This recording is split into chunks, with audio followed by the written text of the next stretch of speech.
Hello and welcome to LangTime Chat, episode 18. What? Oh, right. No, sorry, I got caught on this. Should we look at this camera? Should that be the thing that we're doing? As if we're talking to this camera? When this goes live on YouTube later, and people see the videos, it is helpful if we're looking at the camera. Yes. Okay, so when you look at the screen right now, I'm looking at the camera. Looking at the screen. This looks normal. Does this look normal? Does this look like okay? I'm looking. Okay. All right. Good. Okay. All right. Good. Okay. So we got a new web camera. Not because there was anything wrong with the other one, but because we installed a new floating desk in the new office. And I guess I was mistaken about how high this floating desk should be off of the ground. And so the computer is way up high. And so if we turn the camera on, it's looking down at us as if it was, a helicopter shot. In other words, it's if you tuned in for the last live stream, it was looking down on us, and that is exactly what situation we have. Mm-hmm. The desk is a good 10 inches too high. I guess it might have felt like to viewers this is what it must be like to be Spider-Man perched on the wall above somebody's computer as they're doing something like that.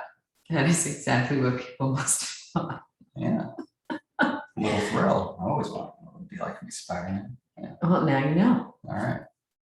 Okay, so today, yeah, I don't know what the topic is because it was David's turn. You didn't prepare anything? No, it's your turn. I have it on the calendar that this is Jessie's day to prepare. Nope. All right. So what are we doing? Favorite birthdays, go. Favorite birthdays? Yeah, your favorite from birthdays. My life? Yeah, over the years. This is so random. Well, actually, okay, so I did think about this because, so I have ideas, but then the question is, have we done this before? We will talk later about how my version of preparing a topic is very different from David's version of preparing a topic. Okay, mm-hmm. So what you have prepared is a list of possibilities, but you have no idea if we've done them before. Yeah, because I have vague memories of doing something like this, but I don't remember. Okay, so go for it and I will let you know if I remember. Have we talked previously about applying to and succeeding in graduate school in linguistics? Oh, wow, no. You're sure? Not on a podcast. Dang, all right, then that's what we're doing. Wow, we went there, okay. Yeah, is it a little bit too risque? Do you want me to give the same spiel I give my students? Who tell me they want to go to grad school in linguistics? Are some of those students listening right now? They may be, and they're gonna know exactly my first question. My first question is always, are you sure about that? Because graduate school is a serious investment of time, energy, and money. And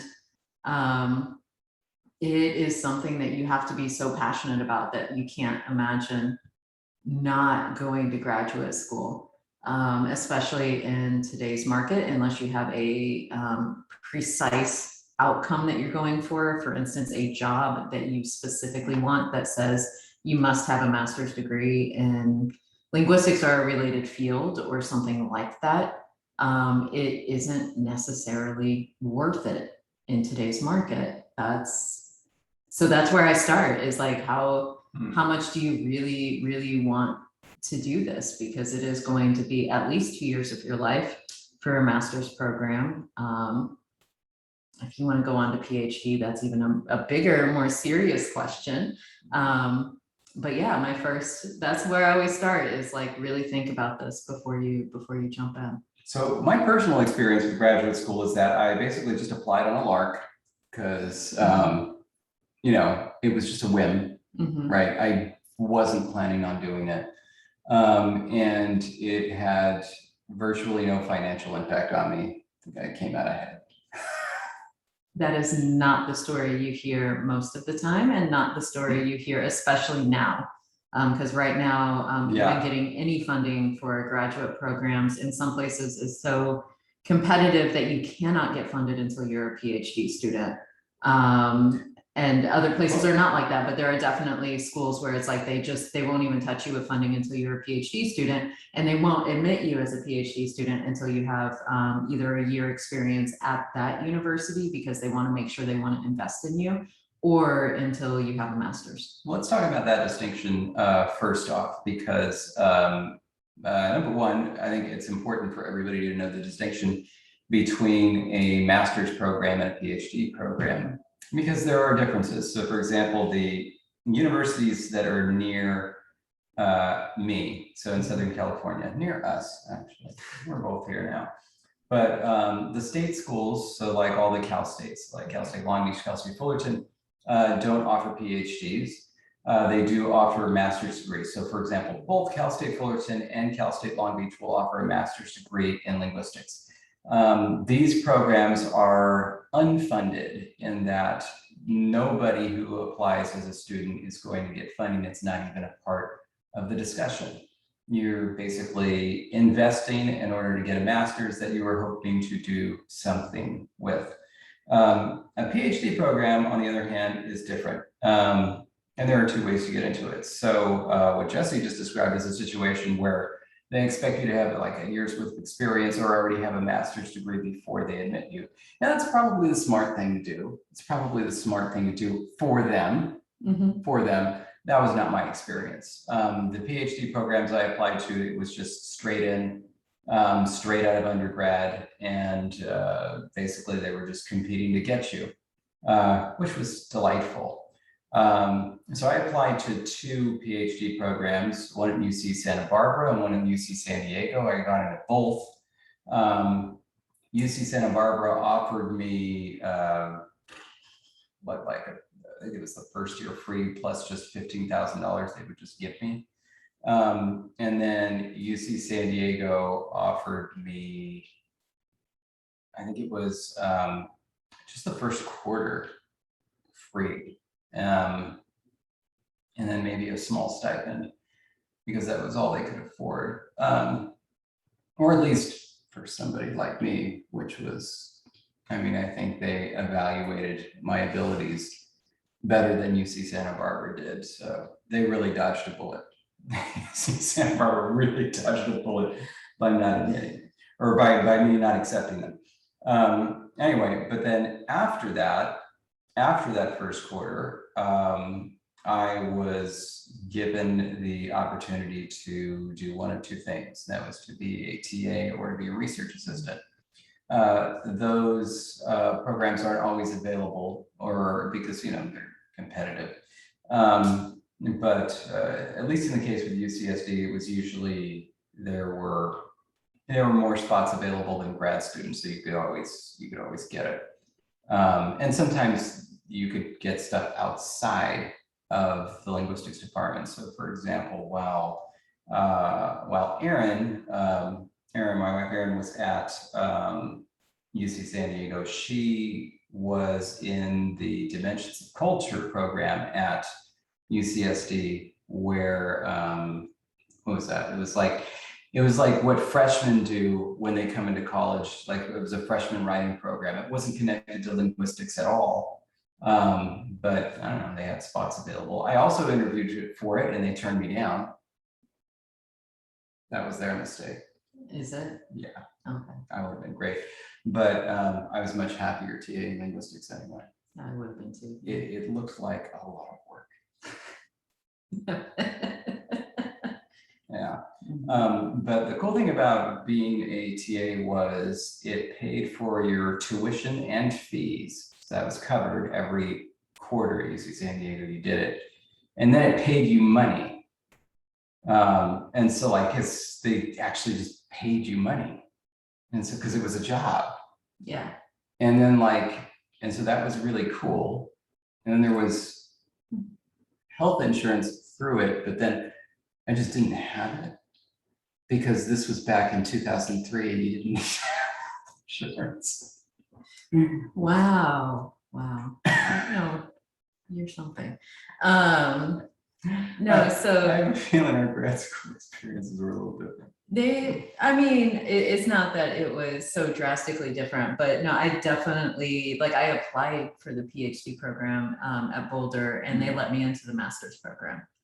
And they were like, you can apply again next year. There was a distinction? Yeah, big distinction. They let in, I want to say in general, there were 50 to 60 master's spots and about 15 PhD spots. Whoa, 50 to 60. Masters, and then about 15 PhD. There was, yeah, the UCs, there was just no such thing. Like you got a master's while you were there, but there was no separate program for that. But that was because of the way California was set up with the distinction between state schools and the UCs. I thought there was a similar distinction in Colorado, I guess. No? There could be, because there's, Colorado State versus University of Colorado. Right. As far as I know, at least at the time, I think CU Boulder is the only one in Colorado that had a PhD in linguistics. It may have changed since then. But in general, across the nation, there just aren't as many PhD programs in linguistics. And because I mean, having students actively researching it right now, it's still like you're limited, especially if you're not going, if you want just to go for linguistics and not go for, say, TESOL or something like really specific, because that is another issue, is that a lot of times people want to stay close to where they're from, or they have a house, they have a family in a particular area, and so they want to go to grad school somewhere near that area, but then they find out all the programs are like really specific, like, oh, you can get a master's in applied linguistics or a master's in teaching English as a second language, kind of thing. And if that's not what they want, then it's you're kind of stuck. You have to think at that point, am I going to move for grad school? Because that's another thing to consider. Most of the time when you go to grad school, you are moving for 2 to 4 years. And so it's like, you do have to decide, am I ready to pack up and move to a new location for this, educational path where I may or may not do what I want to do. And so, that's a huge decision. Because I mean, both of us moved. You stayed in California, but you did move. Because you were at Berkeley, you were here, and then you had to, go to San Diego. I had a bigger move. So I did move to Colorado for my program from Missouri. And so that's, I mean, Berkeley to San Diego, I mean, it's like 8 hours. Yeah, and mine was almost twice that. So, bigger move, different states. You're just driving through flat though. I mean, I had to drive through LA. That's why it's 8 hours. It's really only 4 miles. Just 8 hours to get through LA. They lie to you on the maps. California is really only like this big, and and the length on the map is really just indicative of how much traffic you'll sit in. It's this tiny state, Rhode Island, really. By the way, I had this strange idea, because it seems like totally impossible. But can you imagine if we were, humans as we are, the same size as we are, and our voice still carries and we can still produce sound the way that we can. But imagine that with our legs, like the fastest we could do, like literally from here to the door, would take a half an hour. That would be awful, but It also would. This is really random. Anyway. Yeah, but I thought about it a lot. Like, just imagine if somebody was on the other side of the room and it'd be like, hey, you want to do something later? Sure, let's get started. And so you get up and like walk to the same spot. Really, what you're describing right now is like one of those nightmares where you get stuck and somebody's chasing you and you literally can't move faster than like this really slow paced run. And so like, I really don't want to keep thinking about this, because it's going to send me into a panic of remembering some nightmares. But anyway. I had one of those last night. I'm sorry. Yeah. Anyway, moving back. Yeah. No. I did want to build off of something that you mentioned, which is that if I thought at the time that I had to pay for graduate school, I wouldn't have gone. I mean, it's just a given. I mean, the very notion, no. Anyway, so Yeah. So yeah. So it's a bit of a different experience. I mean, and also there were, so like once you got in, the linguistics TA ships were so competitive that a lot of the students were just straight up told, like, if there's another subject you can teach, go teach for them. And so like there were people, you know, like who were funded, but were actually funded through like Spanish. Yeah. And so they taught Spanish, and that gave them their stipends, and their tuition and everything was covered. But linguistics itself could only offer so many. And so Right. I did TA and do what was called GPTI, which that's where you're the graduate part-time instructor.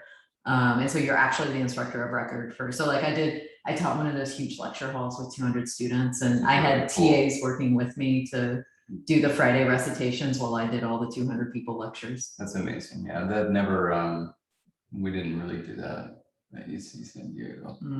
That's how I taught intro to linguistics. Yeah. With 200 students. And then I did a class that was on, it was called Study of Words, and you investigate the Greek and Latin origins of English vocabulary, and that one had 150 students.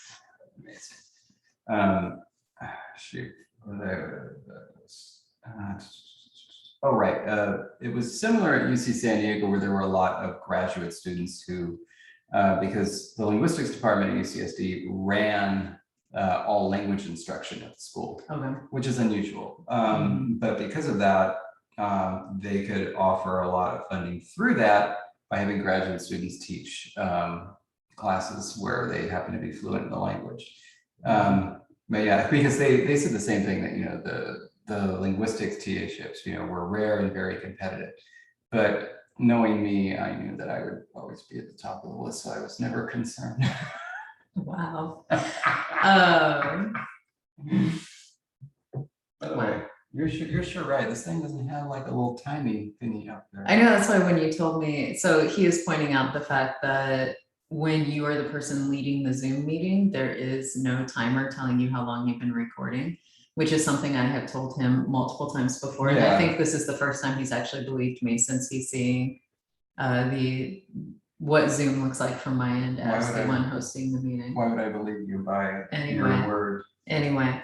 Like, we should have paid attention when we started. I think I kind of know. Okay, it'll cool. be fine. Right on.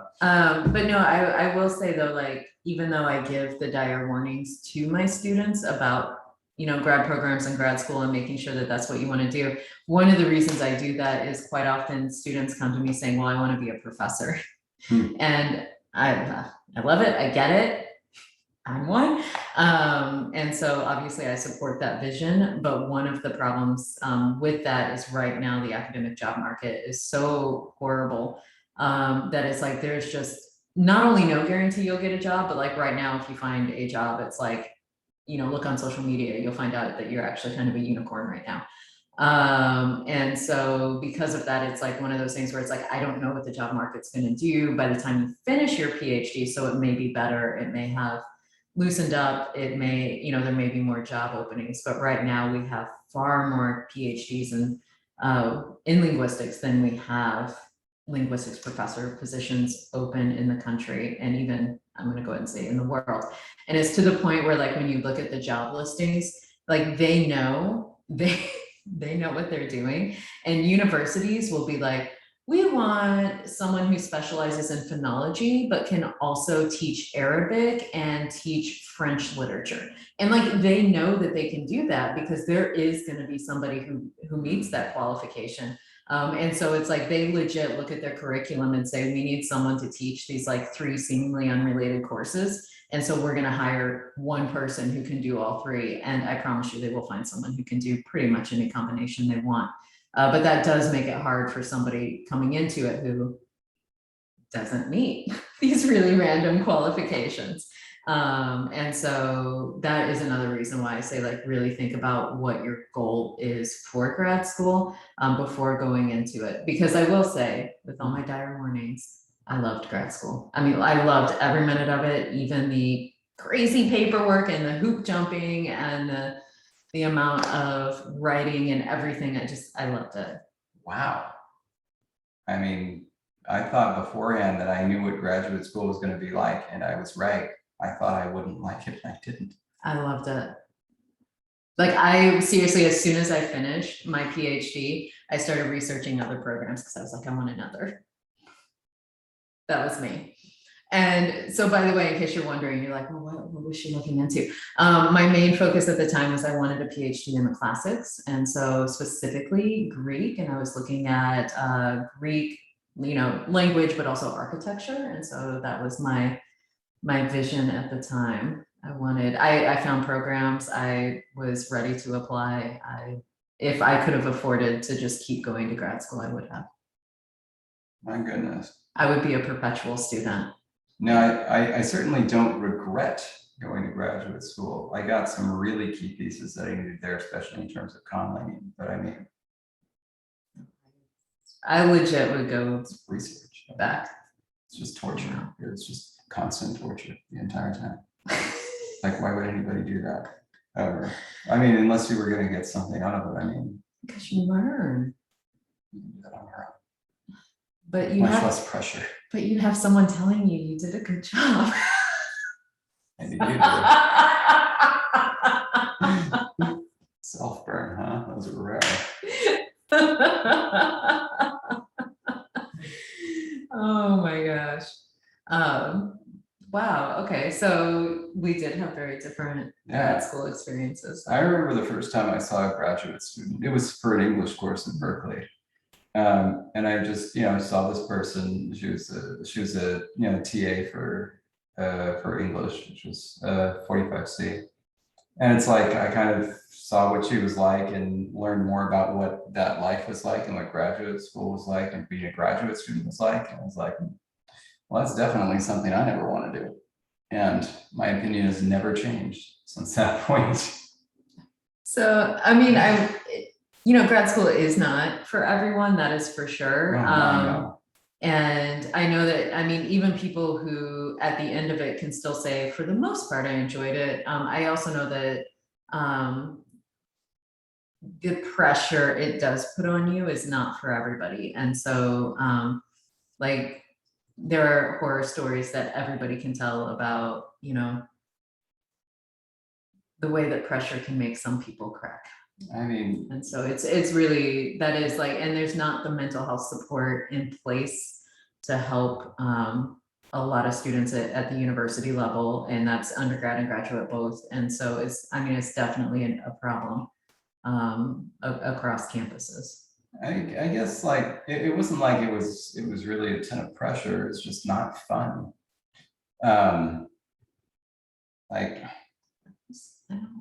I would literally be in school full time for the rest of my life if I could be. Undergrad is fun, but graduate school is not fun. It's like, here's that stuff you like, but then there's more reading. Yeah, but grad school is undergrad on crack. And that's why I liked it. Subject matter is not as interesting. I took 2 classes in syntax and 1 in formal semantics. What the hell? I wouldn't have done that if I didn't have to. 2 classes. I did a whole class on tense and aspect, just tense and aspect. Well, now that sounds so cool. That sounds like fun because it was probably a bit more theoretical, yeah. Yeah. Yeah. By the way, another full phonology class for the entire thing was optimality theory. That's 4 classes that were just no. 4 entire classes. I guess you should have gone to Colorado. I don't know what to tell you other than Boulder was a lot of fun. Did you learn optimality theory? I did. Did you take a class on it? Not a whole class. Our phonology class, so I took the doctoral level phonology class. So the way CU does it, it's 5,000, 6,000, and then 7,000 are the levels. Excessive. And 5,000 is the master's classes. So those classes can only count towards a master's degree. They can't count higher.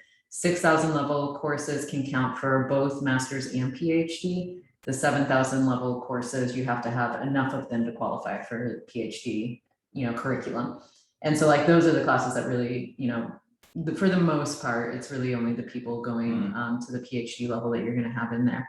And so I took a phonology class at the 7,000 level, and we learned like 4 different theoretical approaches, and then like our papers that we wrote for that class were oriented towards like you would take the same data sets and do it in all the theoretical approaches, and then have to write up the results and how they differed and what the processes were for each. I don't know, I thought that was super fun.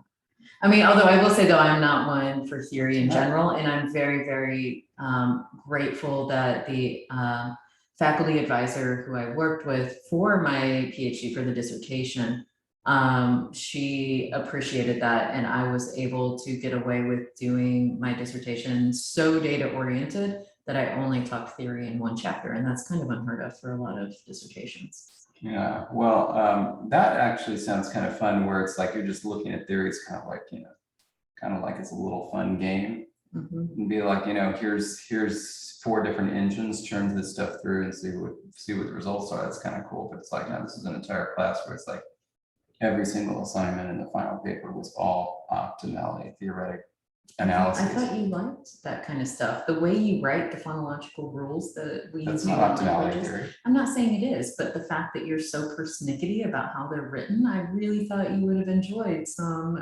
theoretical underpinnings to you have to write things this way. Well, I found the one I like, and so that's the one I do. But no, like optimality theory, it's just a mess, and it takes a lot of ink. It's just a disaster. I don't like that. It really did teach me some good things when it came to register tone, languages, and stress assignment. So that was good, because there are things you wouldn't have thought of when it comes to a conlang, especially stress assignment. There are just ideas you wouldn't have thought of that are pretty cool. But no, outside of that, no. I mean, just an absolute unmitigated disaster. I mean, not as much as formal semantics. Have you taken a class on formal semantics? Only at the undergrad level. Oh, why would they even offer that? Oh. No, so what's really interesting to me, it's because it depends on where you get your program and what the classes are and how they're structured. But like when I did my undergrad in linguistics at Truman, I took all these classes that were labeled, they were like marketed as just advanced linguistics, and then they would rotate topics like, phonology, syntax, morphology, whatever. And so they would rotate, but like the expectation is you had to take one of them to get your, to get your major. That was a requirement. You had to do like at least one of these, and then, all these other things. But they didn't set a limit for how many times you could take it. So I took it like 4 times. And so I did phonology, I did semantics, I did morphology, I did syntax, and like the level of analysis that we did in that class was actually what was required at the master's level. And so I submitted my work and syllabi to those classes to Boulder, and they looked at it and said, yes, this is equivalent to what you would learn here in that class. And so I actually got out of taking most of the master level classes and was able to jump right into, like, I think I only took 3 master level classes at Boulder during my entire time. And I was able to jump into the doctoral classes right after that. So it was like 1 semester of, because I needed diachronics, and I still needed a phonetics because I did phonology, not phonetics. And then I, for funsies, did computational linguistics, because why not? I didn't have a computer background, by the way, and I was the only one in the class who didn't. And so that was a lot of fun. I had a lot of catch up to do to figure out how to write code. That was the only required class that I missed, that I didn't take. You didn't take computational? While I was there. No, I took morphology twice, not because it was different, it was the same class. I just liked it. Just wanted it again. And it was good. That second time really fit for me. Really got it. Oh, that is to say, if you have an undergraduate degree in linguistics and you are going to grad school, make sure they know what your undergraduate curriculum was, because you may be able to count some, and that's not to say you need to, you may actually want to take their version of the same class, but you may be able to get some of those credits counted or waived, so that way you can like take an even bigger variety of electives and whatnot while you're there. Yeah, they made a new rule for because of me and Aaron after we took the phonetics course there. Because the phonetics we had at Berkeley was so good that we ended up causing problems. And they basically just made a rule and said, if you've taken the phonetics course, it's essentially good enough in undergrad, then you don't have to take it again. Problem children. Yeah, it wasn't us.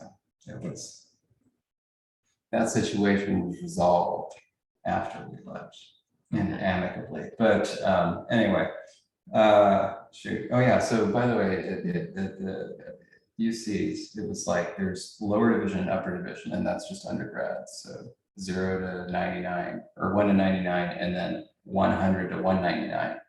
And then graduate is just 200. And there's no distinction about that. Everything's PhD level. It's so weird because Texas isn't like that. New York isn't like that. Missouri isn't like that. Yeah. Colorado wasn't like that. What is up with California? It's just the UC system, man. But I also like that you went through the UC system and I went through the CU system. even though It's it's called called University of Colorado. Yeah, it's CU. That's just so weird. CU Boulder. But okay, wait, there was another important thing that I thought of, and I can't remember where it was. It's important. If you go to Boulder, eat at half fast subs. I have to say it slowly because if you say it fast, it's like half fast subs. And it's like, what? What kind of sub? They probably did that on purpose, I'm guessing. Exactly. I've been to Boulder so many times. I've been to Boulder after I've known you, then on the Boulder campus after I've known you. You should have asked for eating recommendations. It's a really They didn't good ask. place. I know, but I somebody out there may want it. Oh, somebody out there may want it. Well, if you go back. I've eaten at Subway with you. Yes, because that was what was available on the 2.5-hour drive from the Houston airport to the Nacogdoches campus. Talked with you about how much I like sandwiches. So hey, David, if you go to Boulder, you should eat at half fast subs. Okay, and where is it? Is it on the campus or is it? It's right off the campus on University Hill. Okay. Thank you for that recommendation. You're welcome. You're gonna love it. I bet I will. Sure, I'll be there again. They do like me over there. Okay, sorry, moving on. None of them told me about it. Okay, let me make sure it's still open. You keep the topic moving forward. I'm gonna make sure it's still open because it's been a while since I've been. This is going back a little bit, but in terms of making yourself more competitive for graduate school if you're applying, but also more available to get funding. Something that is kind of like an undercurrent, I think, from both of what we said, but I don't think I've ever really thought of before, is become fluent in some language. Like while you're there, like enough that you could teach an undergraduate course in it. Yeah, there it is, still open. And do you see, oh wait, the picture changed. That menu wraps around, there's over 130 subs that they make. Oh yeah, gee. If only this was something I was interested in. If only sandwiches were something I loved. Oh my gosh, the If portobello only I had boomer, ever that been sounds to Boulder. so good. Recently. Wow, they have some specials going on right now that sound really good. So yeah, get over there and go enjoy. Okay, yeah, so you were saying, sure, like that would definitely help going into grad school, especially for funding purposes, to speak another language to the point where you can teach it. Yeah. I have never mastered any language to the point where I could teach it. So I definitely needed to be in the linguistics classroom. Yeah, I was fine. Not the language classroom. And I was fine enough doing whatever. But yeah, like, so if you're somebody who, especially you're taking language courses at the university level with the idea of mastering something, and you don't have any particular desire to learn a specific language, Learn something other than Spanish, because that's the one that's going to be easiest to get professors or graduate students to teach them. Learn something else. And you could also like look at the graduate programs you're applying to based on the language offerings they have. Because you might take 4 years of Arabic and feel very comfortable teaching it, and then get to a university where it's just not offered, which would be a bummer. Italian, French, something like that. Well, in saying that though, I would also forewarn you that a lot of language programs are closing down in universities across the country, outside of Spanish and like the bigger ones. And so that definitely you definitely need to look into what would be, because I know at SFA, they shut down Latin and Greek totally. And it's so sad to me. So I'm like, but anyway, but like for instance, SFA offers, Spanish, Portuguese, French, and German, and ASL. But in terms of teaching staff, Spanish is the only one where you would even have a shot of being able to teach as anything. Really? Because the French classes, the professors we have also have to teach Spanish because there's not enough French classes for both of them. Oh, I see. There's, again, same with Portuguese. It's like there's like just not enough classes being run and offered for people to actually, the ones who are hired as professors to teach them. So they are actually also teaching Spanish. And so that is like one qualification to that. It's not so easy necessarily to get into the other languages. But maybe just try to find, or if you have the option, maybe look at a place that's less rural. There's probably less interest, right? It's happening at a lot of universities, so I would just say beware. Okay. And also look at the state requirements. I think Texas is the only state I've run into that has this, but if you are looking at going to Texas, which there are a lot of good grad programs there, you have to have 18 hours before you can step into a classroom of graduate work in the field, which means you have to have at least 2 years complete at the graduate level before you can teach a class. Really? Yeah. And so you can't get funded the way that you can at other places. Dang, we got undergraduates teaching classes at Berkeley. Not in Texas. And so, I mean, because that is definitely a problem that a lot of grad programs are running into, because it's like a state mandate. And so, I mean, it's things like I can only teach certain topics at the university because I only have, linguistics graduate hours, which means like I had to get a special waiver to teach freshman composition because I don't have 18 hours of English credits. Dang. Yeah. That's a bummer. Why is that a bummer? For me? No. Yeah. Oh, for. I don't know. It makes it. Makes it so I get to teach linguistics. I'm happy with that. Well, sure, but I just mean it makes it a less attractive place to go to. If one of your goals was to get funding.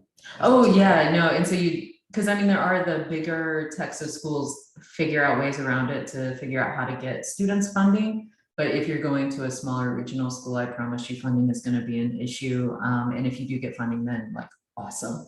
That's so good. But yeah, a lot of our students who are serious about graduate school end up having to go out of state because that's who's giving them funding for the master's and even PhD levels.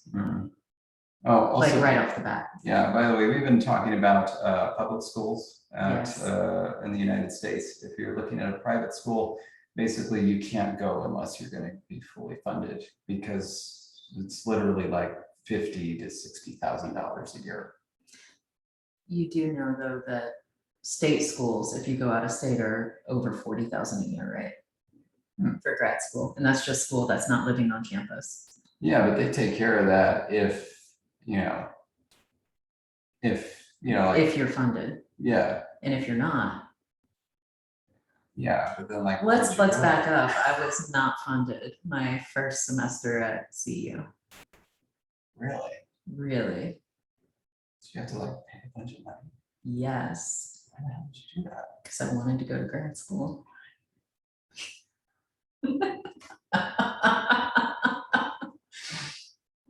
because I wanted to go to grad school. My goodness. I just don't get it. I don't see the draw. Anyway, no, like I literally, when I was my senior year of college, I was like, the only thing I want to do is keep going to school. Like I could not see myself doing anything else. It was just like, I don't know what to do, so I guess do this. No, I was That'll committed. put off reality for a couple more years. I was committed, but I only applied to one school because I was like, this is it. This is the one I want. Dang, Mhm. dang. Only one school, it was out of state. Mhm. Hmm. It's a good program. It is a good school. It's like top 10 You didn't even look at UCSD. You know, Doug Ball got in there too. at Boulder. No, UCSD. Oh, yeah, UCSD. Okay, I had told you that. Yeah, Okay, yeah. because that's how you actually met Doug. In was person. at Yeah, when we were our admit weekend at UCSD. Now I thought like that was one I actually looked at because my advisor went to UCSD, Greg Richter. And so he's at Truman. Yes, I met him. Yes. That's what I know And about. so I looked at it because I was like, ooh, maybe I want to go there. I think he did it for undergrad though. I just remember it was on his list of schools he went to. Oh, that's I'll have to look it up. I'm gonna look it up and let you know. I mean- You talk now. I mean, well, I would just say it seems like, I don't know, it feels like the graduate student experience at UC San Diego is probably better than the undergrad experience. Because it's like, I don't know, there's not much campus life. And then, you know, I don't know, as a graduate student, people have cars and just make things happen. You know? Yeah, he got his MA and PhD from San Diego. His BA was Santa Cruz. Oh, man, a lot of people, That was- like that. So that was, where What we got year? that. What year? I don't know. Isn't that a little, most people don't list their year on their website like that. They don't? No, Why not? it's like, I don't know. Uh, That's like, hello, here's my age. on our so the Society of Linguistics Undergraduates, which is a club at Berkeley, we have a Discord, and for alumni we put our graduation year next to our name, next to our name. You had what next to your nickname, Star? I was not listening. Our I was graduation year. reading. Really? Oh, hang on a second. I was hang on a second. reading, I was reading about Oh. office hours and being on Zoom, and I was like, oh, Yeah. I got a little sidetracked. No, sure, but look at this. Truman State changed its logo. Yeah, I noticed that when I was looking something up. I disagree. I disagree. You don't like the new logo? No, I don't. I liked what they had. It was classic. It was beautiful. I loved I think it was the M had that dip in it.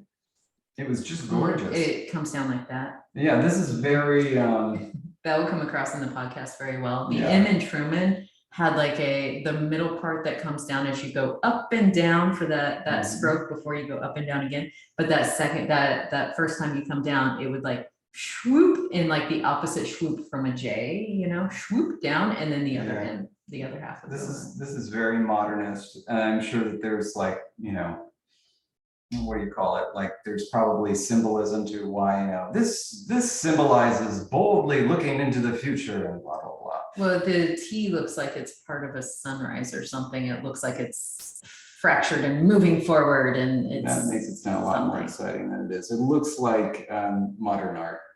Well, anyway, you should have seen the disaster that it was when they tried to change SFA's logo, and it was so bad, and there was such a revolt that there was an actual online petition, and it got so many signatures that they had to recall the new logo, but they had already done stuff with the new logo, and so we spent so much money fixing the logo mistake. Okay, this is a sidetrack, but I have to tell you that this is so amazing. This was 2010. It was 2010 or 2011. And the entire UC system decided to rebrand. UC system had the same logo going back to 1850 something or whatever. And it's just like a book, and then it's got like a scroll work around it, and it says Fiat Lux, let there be light. And it looks very classic, very traditional, very, very old. And they decided to do a new logo that said UC. And it looked like an MS Paint logo, which is a block U, and then it like had a gradient at the end of the U, like with little circle dots, and it got lighter and lighter, and then there was a C of the same character. It was just very. Apparently, there was going to be a different blue and yellow color for each campus, which saved it a little bit. But and you know what? It started off as the gradient, and then it got darker. It looked like it had been designed in a couple of minutes. It didn't look classic at all. It looked very ugly. Oh, our logo disaster looked like somebody who didn't know how to use a computer sat down at Microsoft Paint and tried to do something. Yeah. And so not only this had recently, so they announced this, and it was everywhere, but this was just after there had been protests at UC Davis. And there was video that you can look up on YouTube of an officer at UC Davis. There are these students that are just lined up on their knees, and an officer very callously, not even looking them in the eyes, just goes down the line and sprays them all in the face with mace. Holy crap. Oh yeah. It was like, the protest was like, it was just a conflict with like the university president or something. It was really, really shocking. And it was like somebody had taken an image of that officer spraying the mace and made it look like he was spraying these with the new UC logo. Oh my God. Anyway, so I was on Facebook at the time, and there was somebody who said, I'm a reporter for NPR. It was into like a Berkeley alumni Facebook group. And it says, I'm looking for people I'm doing a radio story on reactions to the new logo. And I was looking for people to talk to. I said, oh, I'll do that. And so I put in my phone number. And so then I was doing this interview with this guy and telling him like, this is why, this is why I think it's not a good idea, and blah, blah, blah, blah, blah, blah. We went all through the whole detail of it. Because, one of the things that I'm big into is typography and logos. And so this was like right in my wheelhouse. Anyway, interview is done. And then like at the end of it, he says, okay, so just for like, records, like what year did you graduate? Oh, this year I graduated. And what's your profession? I said, oh, I'm a language creator. And I created languages for Game of Thrones. He's like, really? Like, I thought that was the reason I was being interviewed. I thought that's why you were interviewing me, because I was a UC alumni and I was like semi-famous. He had no idea. And so then there was a big radio story, and it was like, the next day they retracted all of them. Wow, because of you. It was because of you. It was all me. That's it. Nothing else. Yeah, no other reason. Wow. That is insane. Anyway. So, okay, so to get back though, Yeah. private schools, you definitely need funding because it's going to be expensive your entire career there. And I will also say, they'll try to get you by saying like, oh, we'll give you like partial funding, or we'll give you like this stipend that sounds like really good. We'll give you like a $20,000 stipend, not knowing that means you have to pay an additional $30,000. Yeah, plus you still need food. Yeah, and rent and to live. Yeah.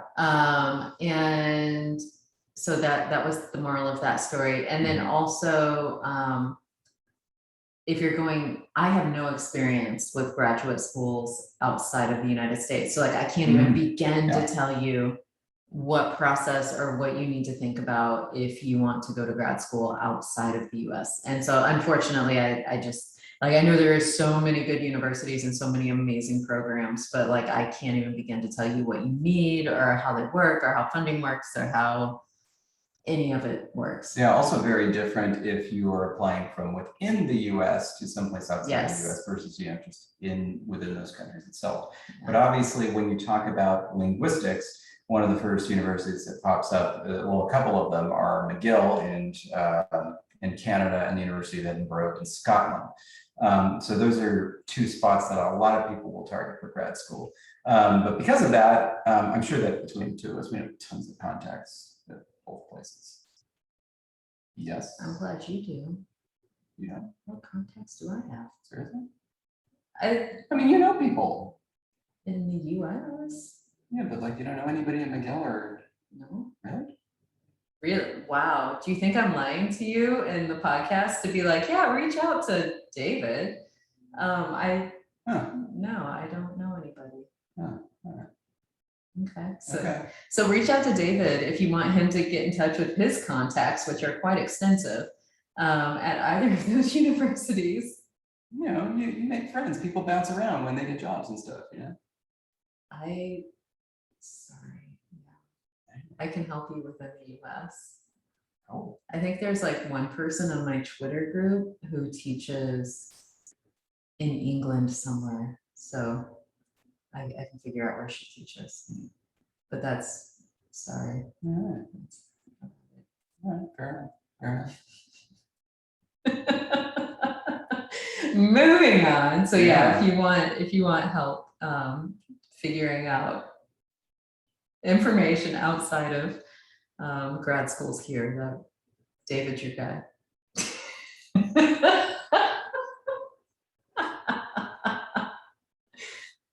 I think that was the moral of that story. Right on. Okay, so yes, what are you Just a second. thinking? Yeah, 4. it is indeed. And so we're in our last, like, I would say 5 minutes or so. Got it. Okay. So then 5 minutes. Wonder. No, we're not doing patty cake. Okay. No. So bizarre. Just thought I'd ask. This is, That's all I've been asking. wow, okay. No, I don't know what else to say about grad school. Obviously, it's How about different this? for every person going. It is, and it's different in every school, but in general. Oh, and did how you- long it takes is gonna be very different, because Yeah. especially if you're going for PhD. Master's is more standard in the US, like master's, you're more likely to have a 2-year, maybe a 3-year experience. But for PhD, it's vastly different depending on school advisor and what you end up going into. What was your experience in terms of the level of difficulty moving from undergrad to graduate classes? I was very well prepared. And so it was. And that's a shout out to your to Oh Truman my State. God, yeah, it was amazing. Cause like I honestly, the first semester, it was like, oh, that's all we need to write. And, like, and for most people, it was like, going into the grad classes for the first time, it was a shock to see, like the paper length or whatever. And I mean, yeah, I was shocked that was all we had to do for the class. I think the hardest part was that there were a lot of classes I had where the entire grade was your final paper, and that was it. And so it's like you do this entire semester where you have no idea, like, how are you doing? I don't know, like, I'm going to class, I did my presentations that I was supposed to do, I did these other things, but you don't know until you write your final paper and then you submit it, and then you just have to wait for grades to be released, because it's like, that was my entire grade. And so that was a big difference for me, because it wasn't like, a lot of, especially at the higher levels of the courses, it just, you didn't have those sort of signpost things that you could check in with and say, oh, I need to do better on the next assignment. It was like, no, you have one shot. And so that was kind of scary. I think that added to the pressure that, speaking of the pressures of grad school, that can be very, very difficult to work around. Yeah. For me, it was a similar experience in that there wasn't a huge jump up in terms of difficulty. Something that was just a bizarre thing you rarely think about that was difficult to adjust to was Berkeley was on the semester system, and UC San Diego was on the quarter system, and what a nightmare. Yeah. What a nightmare. Yeah. The classes like that shouldn't be 10 weeks. Just doesn't make any sense. So that was an adjustment, because it'd be like, literally the 1 week, and it's like, okay, so for your midterm, excuse me, just started. It's something that was really nice, this is an intangible, and it's very, very difficult to get a sense of this unless you can just talk about the graduate students, is the kind of in-department support that you get. Like our second year at UC San Diego, there was an entire class that was supposedly like devoted to us writing our comps paper, which was our first major paper, which was your equivalent of your master's thesis. But really what it was just like, there was like, everybody got an A, there was really no assignment, you just worked on whatever you were working on at your own pace. It was led by different faculty member each year, and they just kind of were there, just you could ask them questions, and they kind of guided you through what it meant to be an academic what you could expect, questions about, applying to jobs, anything like that. And it was really nice. It was, I mean, something that helped cement that this was definitely not my life and not where I should be, but nevertheless, it was really, really appreciated. I will say, yeah, some programs better prepare students than others. And I know like for our program, one of the things that was lacking was support for like when you became, when you did become a teaching assistant or a part-time instructor or whatever, it was, you were just thrown in the classroom, and like I had no classes or instruction or like other mentored thing that said this is how you teach a college class. It was really just, okay, how do I remember it was taught to me, and like how can I model that and do the same thing? And so it's just like you're just thrown in a classroom, and normally people would have more time leading up to it, but my very first experience teaching a college class was 3 weeks before the semester began. The person who was supposed to be teaching this particular class got another job, and so they were like, yeah, I can't teach the class. And so they asked if I would do it 3 weeks before the semester began. And so it was literally like, not only had I not prepared for the class, I'm using somebody else's syllabus because, like the book, the like textbook, everything was already like on order for the class or whatever.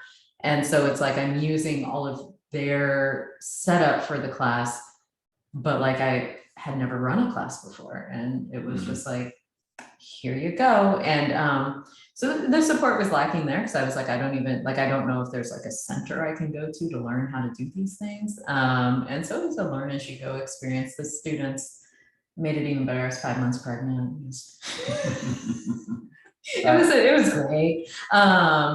But luckily I had a group of, it was a smaller class, so that one only had 20 students, but luckily the students were willing to be flexible with me as I learned how to be a teacher. But that was difficult. And like, we didn't have anything built into our program, at least at the time. There was nothing built into the program that said like, this is how you write, a letter or a CV or any of that. So like, I didn't know how to apply for a job. And that was, again, something I had to learn on my own and seek other people out to help me learn that information. And, of course I could, talk to my advisor and get advice on it, but it wasn't like there are other programs I know of that actually have an entire class where like, that is your goal, is to write your CV and you get feedback on it, write your letter that you're going to use to try to apply for jobs. They tell you, give you feedback on it, survival advice for academic job markets and academia in general. And like, I had none of that. So it was just like, boom, this is a new world. Yeah, and we did get that in this class at UCSD, which was wonderful, but probably the same amount of instruction regarding teaching. Like, just, here's a class. Yeah, I remember a graduate student, this is when I was an undergrad, one of my graduate students in an English course said, in terms of teaching, he said, this is what happens. Basically, you go through undergrad and you're just learning the stuff. And then you get to graduate school and they're like, don't worry about teaching. And then you get your first teaching job. And what they told us was, you already know how to teach. It's like, sure. Yeah. Sure. And I know it's got to be really, at least for me, it was really jarring, and probably was for you too, coming from the background that we did, which is from teachers. Our parents were teachers at, K-12 teachers. And it's like, there's an entire process, there's all this learning that you do. You work, you do student teaching where you're actually in the classroom with another teacher who is there telling you, this is what you do, this is how you set up your lesson plan. Like, you have to get a credential. And then it's like, then when you're teaching, there's still stuff you learn. There's still in-services you go to. Well, let's back this up. This is how crazy it is, right? Like, I've been teaching at the university level since 2005. So I have 16 years of teaching experience. I could not go to any single public school anywhere, walk in and get a job, because I'm not I don't have the background in education. Yeah. So like I would have to get another degree or like go into a program that's like a teacher prep program to teach me how to teach so I could teach, if your 18-year-old is a senior in high school, I can't teach them. But if your 18-year-old is a freshman in college, I can. And so it's like, that's how weird it is to think about. It's like, it's a learn on the go kind of situation, and not we're going to train you and teach you how to do this job. Yeah, which means, of course, that every single instructor is learning for the first time every single time. Many of them often learning, poor, methodologies, right? Right. That just are not effective or detrimental to learning. And then many also learning things where it's like, wow, after teaching this course for 3 years, I figured out this really cool thing and it works really well. And, you talk to like a K-12 teacher, like, oh yeah, that's this. And they have a term for it. And it's like, we learned that on, day one. But I remember it because I had to figure it out for myself. Well, and of course, then the other problem is you figure out this one thing that works and you get so excited, and then you go into the next semester and you have an all new group of students and it totally doesn't work anymore. And you're like, well, that was fun. That was fun while it lasted. But yeah, because I mean, that's another thing is, especially at the college level, you don't get a year with your students. You don't get that growth. You get a quarter, a semester, whatever. And so like when you have repeat students, that's awesome, because it's like, yes, like I know how to work with you, and I know how to get the best out of you. But like when you're just rotating students in and out, it's like, oh, okay, by the time I really figure out how you learn, it's gonna be the end of the semester, and that'll be fun. So it's difficult. But anyway, I think we are at the end of the episode. Yeah, probably. And so I hope maybe someone has either learned something, or you've at least enjoyed just listening to us go back and forth and talk about grad school. Yeah, we can do No, because this is the podcast. Don't you want to talk to me? Oh, good Lord, no. No, I don't. In fact, I just want to say, stay grammar. And can't wait to see you all on the next live stream and talk to you in the next podcast. Keep those podcast ideas coming. We do have one marked for when we actually have bookshelves with all the books out that we could actually do justice on the topic. So please know that we have seen the topics. We just needed to wait until the resources are here to do them justice. And in the meantime, stay grammar. Bye, everybody. Stop.